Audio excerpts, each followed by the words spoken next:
Those of you who have spouses, those of you who have good friends that you live with, sometimes you know money can be a real deal. So guys, can we put our hands together for Althea and Matu as they come to share their experiences?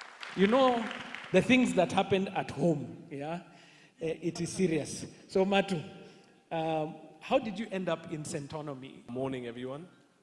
I'm Matu Kehato. This is Althea Matu. So we ended up in Centonomy.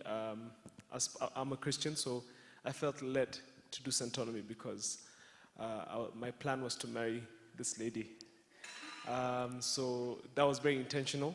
I think we had been dating 4 months. I had already started looking for a ring.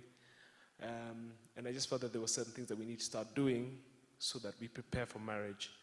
So that's really what led me to Centonomy. I pitched the idea to her. She's like, yeah, sure, why not?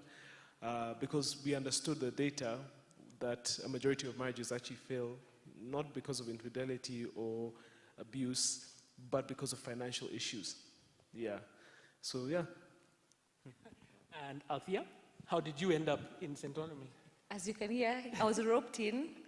But yeah, I think the same thing. We started dating. He was very intentional throughout the whole dating process. And one of the things he said is we have to talk about our finances and be on the same page and aligned before we get into this institution of marriage. So we looked, I think you Googled or something, and then just like money management classes, and Centonomy popped up. So we discussed it, called, registered, and started the classes. Yeah. I have to ask you this question because generally it's the other way around. You find a lady coming and saying, hey, come to her man and come into this class. How are you so woke that you are the one who inspired this? I'll say it's 2 levels of exposure. I've seen the level of exposure where you see families that don't have this conversation and they do really badly. And then families that do have these conversations and do really well. So I knew very early on, from when I was a kid, the kind of family that I wanted to have.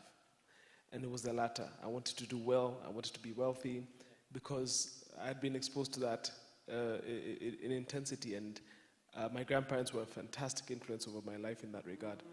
So that's, you'd say I was woke, but really it's just I learned from what I saw. What were some of the financial habits or decisions that you thought were smart at the time, but maybe you've realized now they were more hype than strategy? I think saving your money in a savings account, because we were taught save your money. So I won't say the bank, but you know there's the checking and there's a savings account. So for like a year, diligently, I was putting my money in my savings account. Then I think at the end of the year is when you get interest or something. I saw the interest. It was like 1,000 shillings. I was like, we're joking. What? No, like, how does this even make sense? So I think, and then I even called you, I think. I was like, this savings account, like, this is not really, what I'm putting in, the math is not mathing. Yes.